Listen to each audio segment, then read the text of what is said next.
passado, Deltan, o ex-procurador-geral da República, Rodrigo Janot, e o ex-procurador-chefe do Ministério Público no Paraná, João Vicente Beraldo, foram condenados pelo Tribunal de Contas da União a devolverem 2,8 milhões de reais aos cofres públicos devido ao pagamento de diárias e passagens a integrantes da Força Tarefa.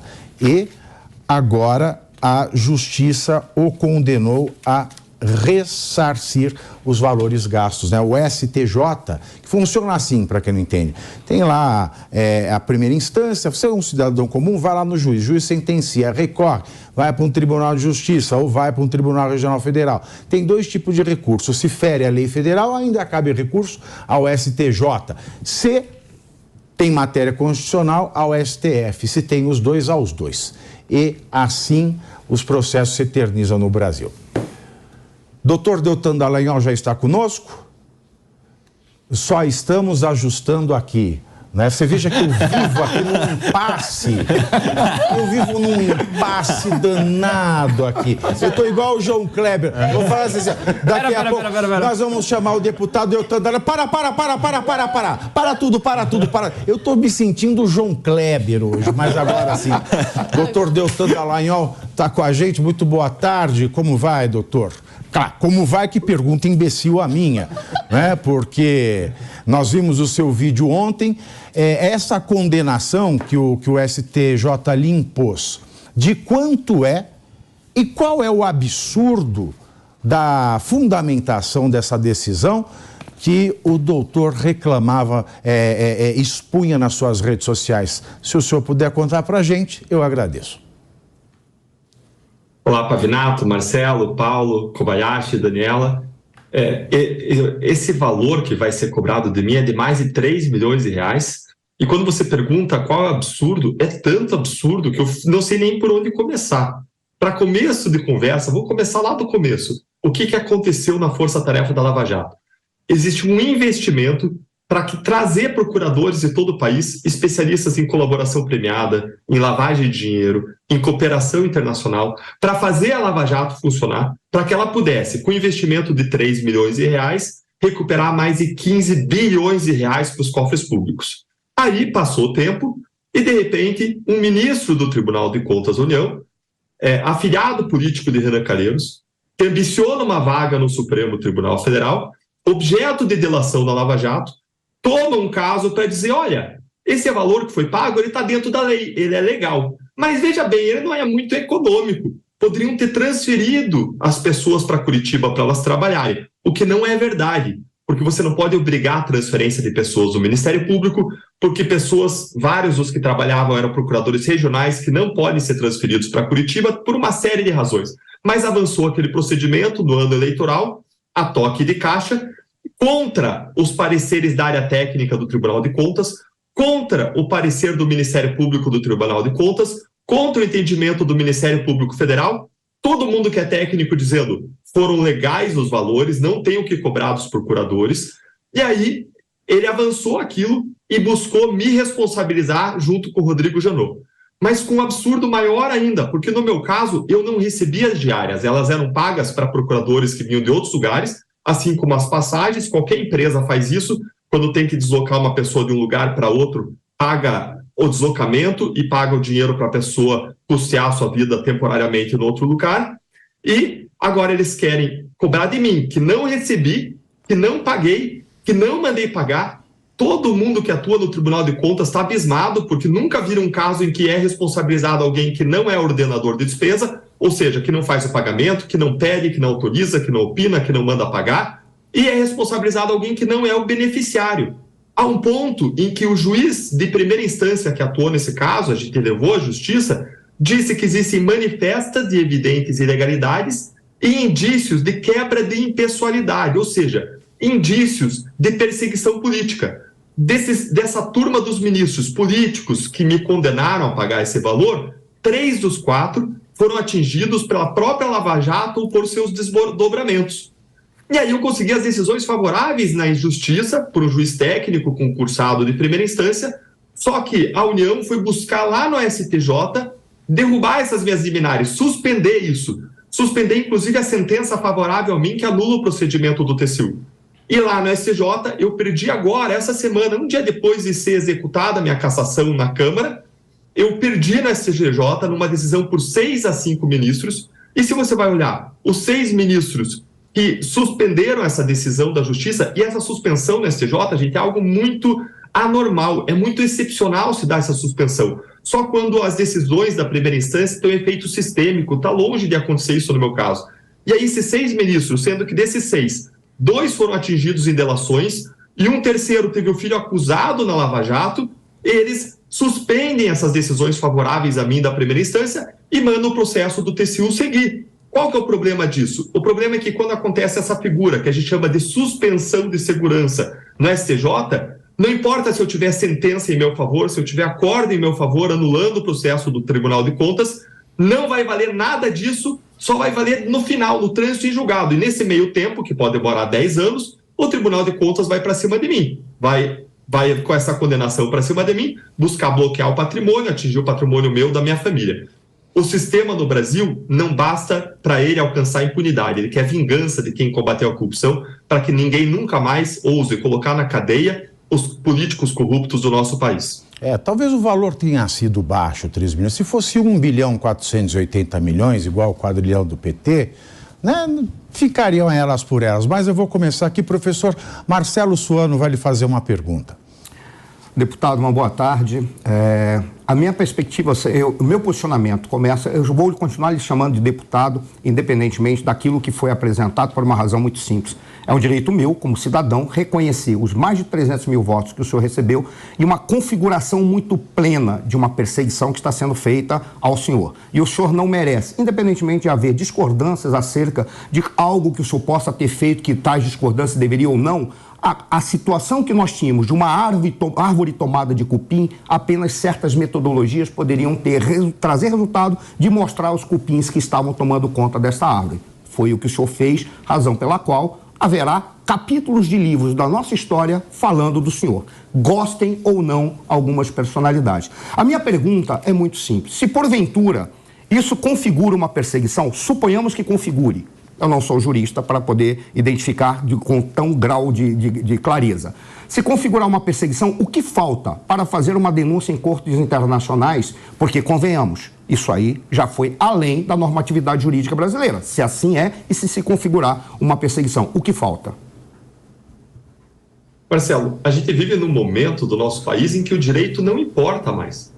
Em que a gente vê eles tomando as decisões de acordo com o que eles querem e tentando trazer algum trapo de roupagem jurídica para revestir a vontade de poder de algum aspecto de juridicidade, mas eles não enganam mais ninguém. Eles já passaram de todos os limites, não só no meu caso.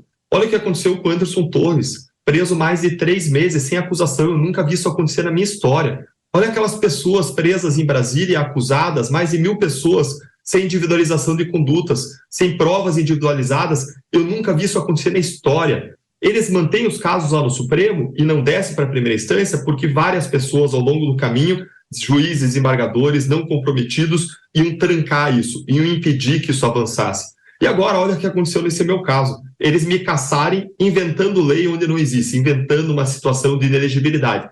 E aí, isso conduzido, de novo, agora, mais uma informação para um ministro que foi objeto de uma delação e executado na Câmara por uma mesa sob a presidência de um político acusado e investigado na Lava Jato.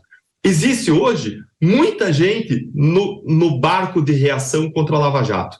Existem pessoas que têm críticas que a gente pode discutir, críticas que podem ser discutidas como legítimas, discordâncias normais, e essas pessoas eu respeito e eu não me preocupo com elas. Agora, existe um segundo conjunto de pessoas que persegue a Lava Jato por causa dos seus acertos, pelo que ela fez de bom, colocar bandido na cadeia. E existe agora um terceiro grupo de pessoas. Um terceiro grupo de pessoas que são juristas, que têm aspirações de poder, de conseguir um cargo de ministro e que fazem uma servidão voluntária, que dobra o seu entendimento para agradar um governo, um presidente da República que quer vingança. Então, eu não tenho dúvida nenhuma do que está acontecendo. É o que já era anunciado, é o que aconteceu na Mãos Limpas. É o sistema retomando as posições do poder, praticando injustiças, garantindo a impunidade dos políticos corruptos, saindo com as portas abertas, saindo com o seu patrimônio livre e o sistema vindo atrás e perseguindo quem combateu a corrupção, inclusive o seu patrimônio.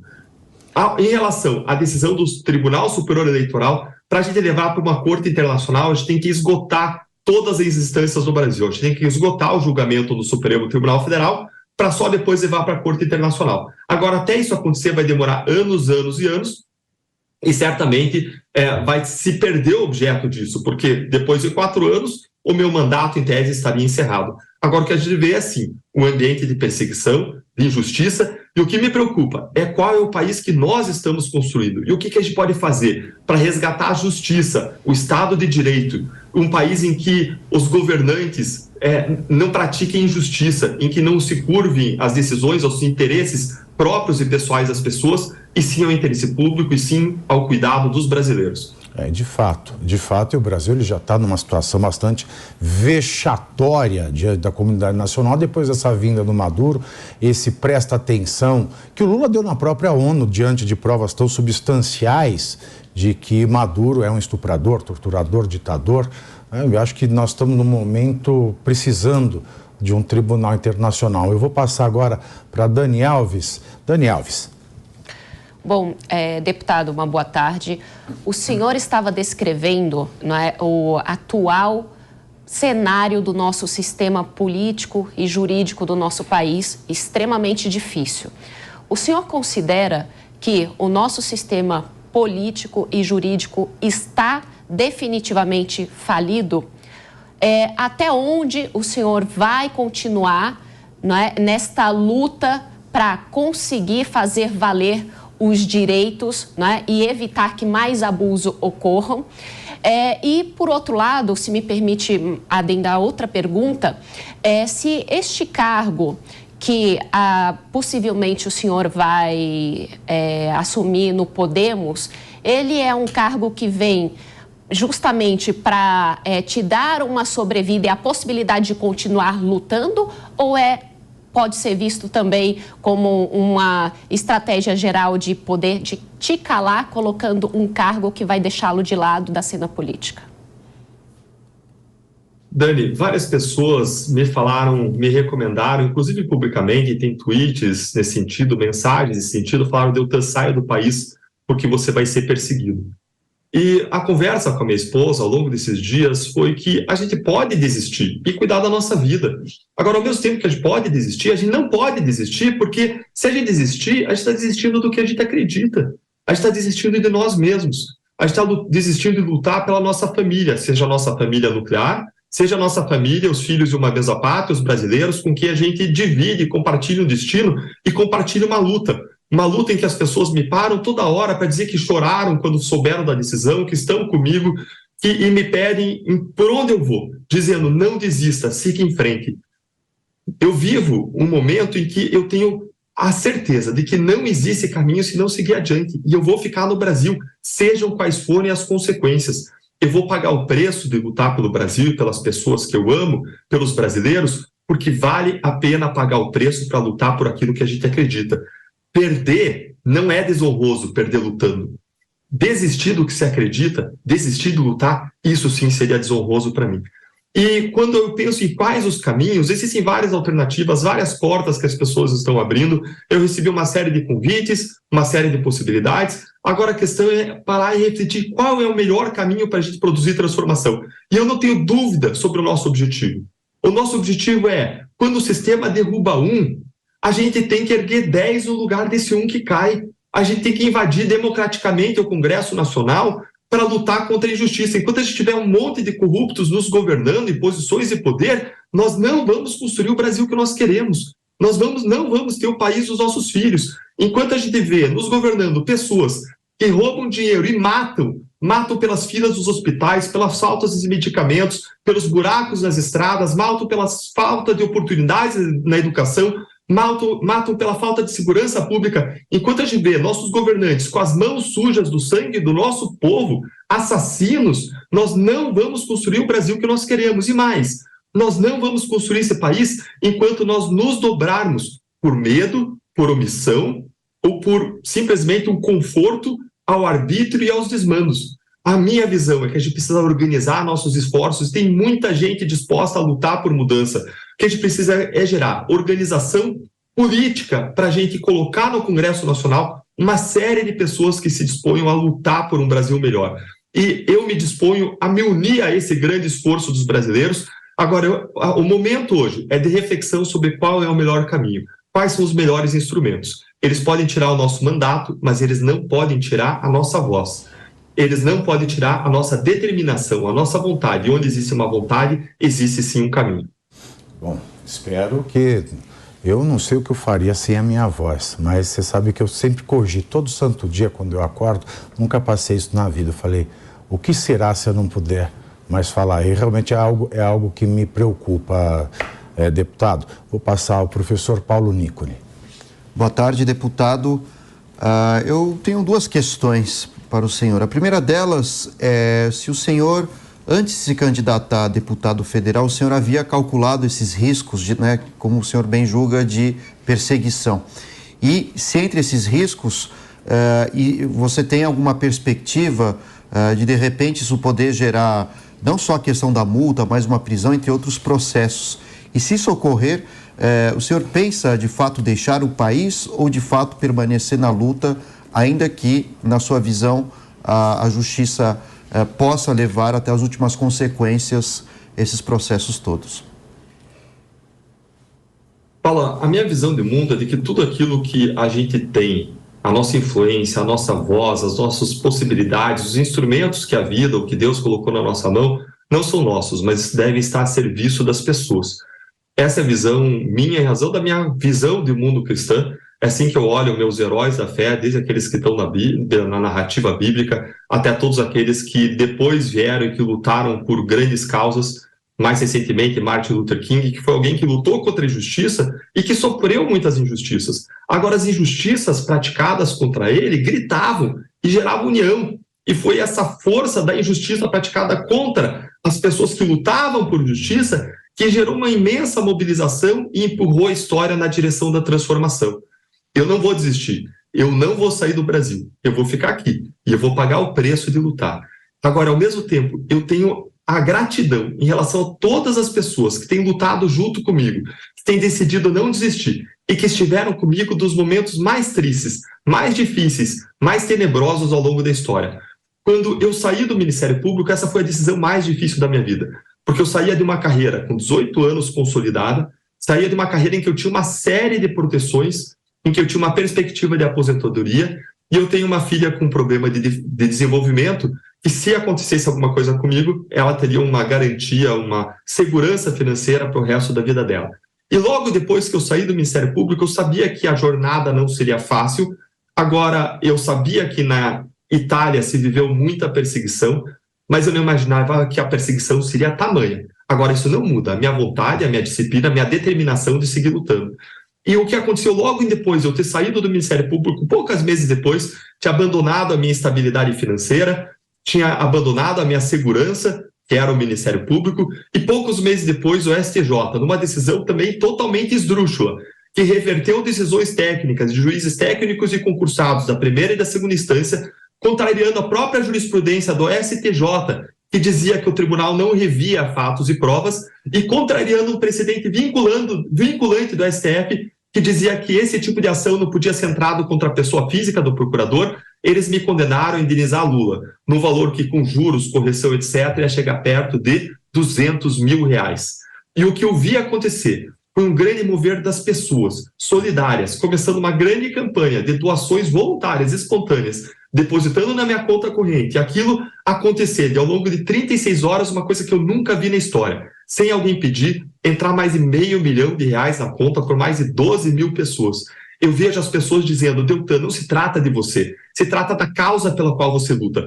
Enquanto você está lutando pelas nossas causas lá na frente, na trincheira, e você é ferido, nós vamos cuidar de vocês, nós vamos estar com você. Porque, mais uma vez, não se trata de Deltan, se trata de defender as causas e o Brasil que a gente quer construir.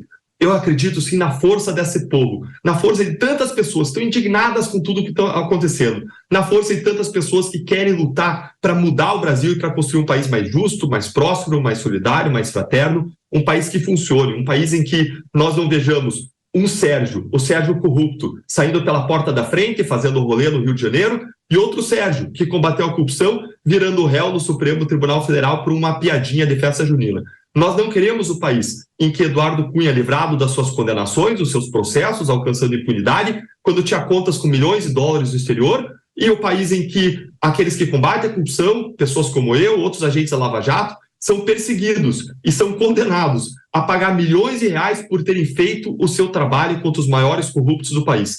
A gente precisa restaurar a dignidade do nosso país, a gente precisa resgatar a nossa dignidade, a gente precisa reconstruir as nossas instituições. E vocês me perguntaram se eu acredito nas instituições. Eu não acredito em muitas pessoas que ocupam as instituições do Brasil hoje, mas eu acredito que a gente pode reconstruí-las. Agora, isso passa necessariamente por nós ocuparmos o Congresso Nacional com um grande número de pessoas democraticamente que representem a nossa voz. E quando uma pessoa cai, a gente precisa colocar várias pessoas no lugar. É por isso, é nessa direção que nós precisamos trabalhar. Nelson Kobayashi, agora a sua pergunta. Doutor Deltan, é um prazer falar contigo mais uma vez. Você que foi um procurador, um dos personagens principais da Operação Lava Jato, eu tenho muitas discordâncias contigo, sempre que posso falo aqui, sou um advogado, gosto de prerrogativas da advocacia, de direito de defesa. Vi, inclusive, na sua fala agora, coisas que me remeteram, inclusive, à Operação Lava Jato, interesse pessoal acima do interesse institucional, do interesse público. Falo isso como alguém que passou pelo MPF, inclusive como estagiário. Pessoas presas sem o devido amparo no Código de Processo Penal, nos requisitos da prisão preventiva, também vi isso na Operação Lava Jato, mas independente disso, eu, quando vi a decisão do TSE, também não vi ali a melhor técnica, discordei, acho que não tem amparo jurídico algum na sua cassação, inclusive. E agora, diante dessa decisão do STJ, eu quero te perguntar no aspecto jurídico, o que você pretende fazer? Você pretende ir ao CNJ, por exemplo, contra os ministros que participaram do julgamento e que teriam algum interesse ou algum grau de suspeição ou impedimento no julgamento? Você pretende levar isso ao STF? Qual seria o seu caminho jurídico agora, se você tem esperança de que essa decisão seja reformada para que você se veja livre dessa condenação ainda não imutável, né, que ainda pende de recursos? Nelson, eu vou responder a sua pergunta sobre o caso do STJ, mas antes eu quero dizer que eu respeito quem tem discordâncias de mérito sobre a Lava Jato, sobre discussões sobre eventuais excessos, embora eu acredite sinceramente que estão equivocadas.